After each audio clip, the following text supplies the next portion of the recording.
What's up, everyone? Back for another beer review, and today is Wednesday, which of course means it's time for another West New York Wednesday here on the channel. And this week I am posting two separate West New York Wednesday reviews of beers that are brewed with maple syrup, and this is the second of the two, and it comes from the Ellicottville Brewing Company, and they're headquartered in Ellicottville, New York, and this is their bourbon barrel-aged blueberry maple Pancake. So they're calling this one an ale brewed with a blueberry and natural maple syrup and then aged in bourbon barrels for over 6 months. It comes in at 7.5% alcohol by volume. No IBUs listed. Time of review, and this can is just over 6 weeks old. So about, I think it was 5 years ago. I think it was back in February of 2019. I reviewed the base of this beer, just their blueberry maple pancake, and I really enjoyed it. I thoroughly enjoyed it. And to date, it's one of my favorite Ellicottville beers, period. So when I saw the bourbon barrel aged version, I was like, you know what? It's time to review it because I think they've released this a couple times in the past. I just didn't grab them. So this one's brewed with Sprague's Maple Farms maple syrup. It says limited edition, aged for 6+ months in bourbon barrels, even though it says barrel aged, it's definitely bourbon barrels. And I didn't know when I reviewed the base one back 5 years ago, but they just say ale brewed with blueberry natural maple syrup. This is a wheat ale, and I did not know that. Not that, it really matters all that much, but it was a wheat ale, and I did not know that. So anyway, we're going to crack this one open to get it into the glass here, and this is the same glass I used for the base back 5 years ago, so I thought I would use it again just to keep things consistent. So what I really liked about the base was it was a pastry, ale, we'll just say, right? But it wasn't too sweet. It wasn't like over the top. Even though it was sweet, it wasn't crazy sweet. I'm gonna pour, you know what? I was gonna pour all of it in, and then I won't be able to get my nose in there at all. So, we're gonna hold off on pouring it all in, okay? Open it up, it went everywhere. Not everywhere, a couple spots. So that looks beautiful. That looks like a beautiful like copper color. It has a murkiness to it. Hold it up to light, yeah. So the clarity is not through the roof. It has a nice murkiness. It's like copper, like a deep ruby red. Had a half finger of this, I would say, lightly tan or khaki colored head. Dissipated to a thin film, probably because of the adjuncts. It looks nice, but again, another beer where the head retention is not great, probably because of the adjuncts in said beer, but I still think it looks pretty nice overall. Let's get a nose. Oh. The reason I liked the base beer so much was it reminded me of blueberry maple pancakes in beer form, and while it was sweet, it wasn't cloying and over the top, so it was like a pastry beer that I could actually drink. Now, I would only want 1 can of it, but I think it was extremely well done. The blueberry tasted authentic, so did the maple syrup. And in the nose here, you know what this is? This is like? It's like you had blueberry pancakes, right? But instead of pouring just maple syrup over top of it, you did bourbon barrel-aged or barrel-aged maple syrup. That's kind of what I'm getting here. I've had some barrel-aged maple syrup, and it is delicious. It's expensive, but it's delicious. Yeah, I mean, what else am I going to say about this one? Blueberry, smells authentic, smells real, doesn't smell like that fake candied, blueberry you can get. The maple smells authentic.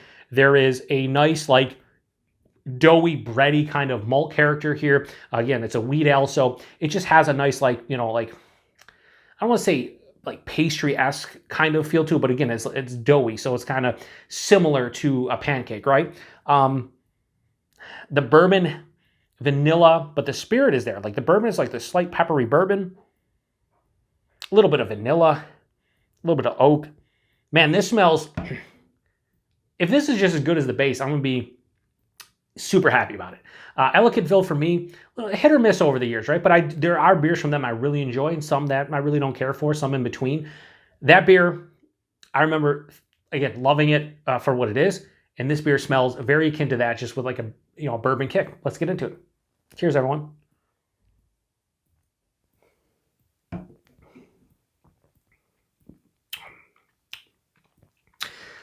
What can I say? This is very akin to the base beer, but it does have, now they say it's aged for 6+ months, and it definitely has a heavy bourbon presence. Depending upon who you are, that may be looked at as a negative or positive. As far as this beer goes, first sip, maybe it's a bit too much skewed in that direction overall, but we'll see as we drink on it. Another sip.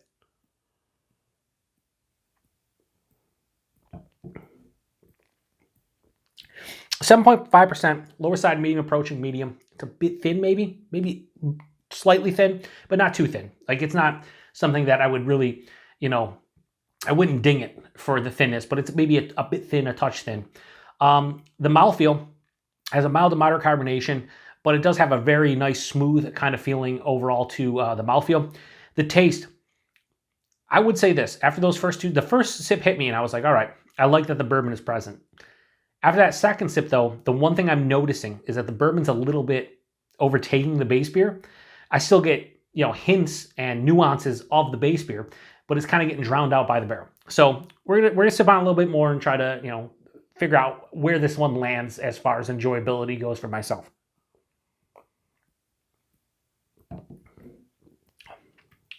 So right at the forefront, you get nice, like ripened blueberry. It's not like overly sweet or anything, but you can tell, again, it's an authentic blueberry.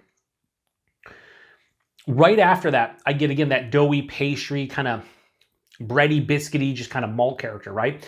Again, it's a wheat ale, but I wouldn't necessarily say I'm tasting wheat specifically in here. I just know that there's some kind of solid malt base that's giving me, a pastry-esque kind of vibe to it.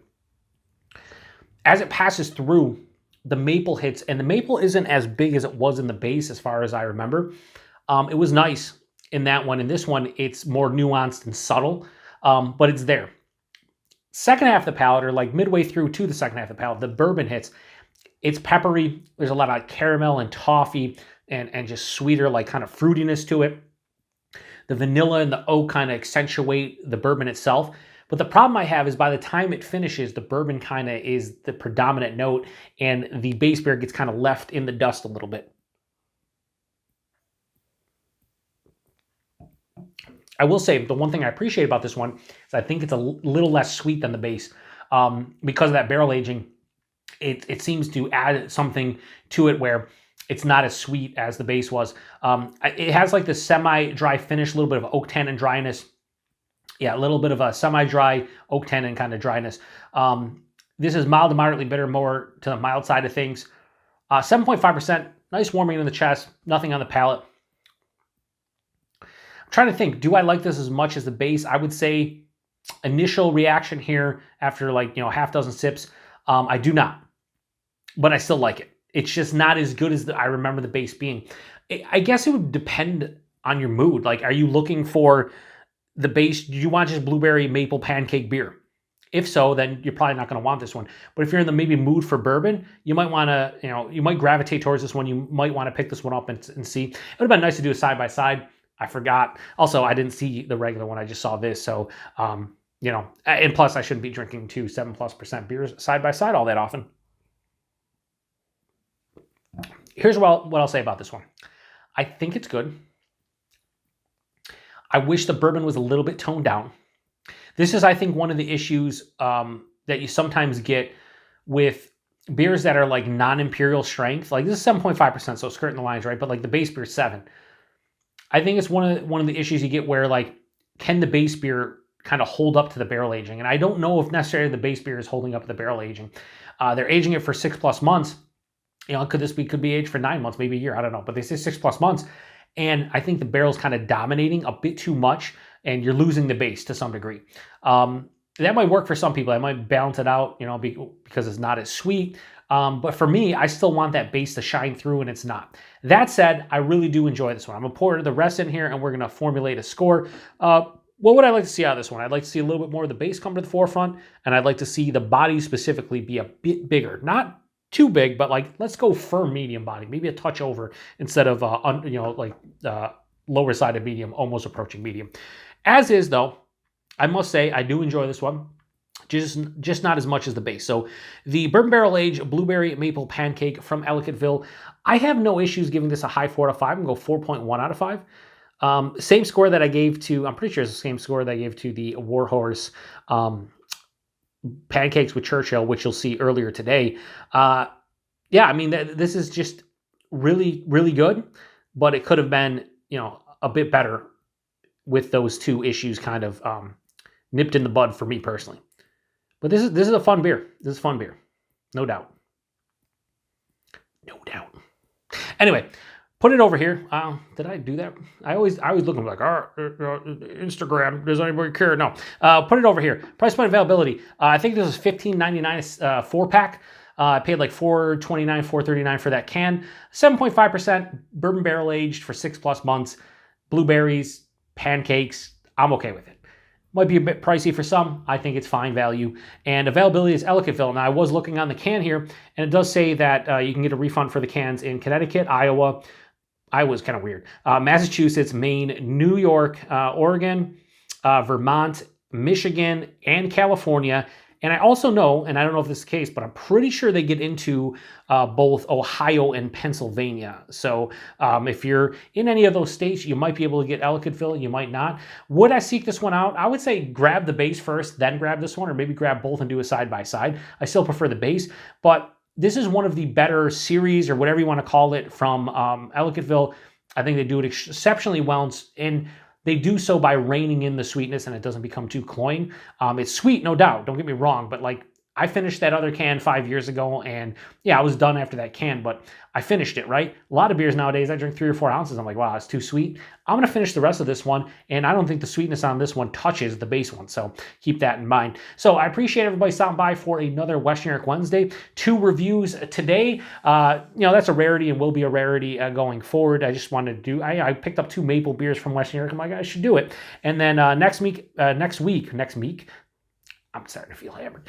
Next week, I don't know what I'm reviewing, but check back next Wednesday for another Western New York Wednesday here on the beer review from the Beer Patrol, from Joe slurring his words and being hammered at drinking a 7.5% beer, like 6 ounces of it. I'm a lightweight. Talk to you later. Cheers.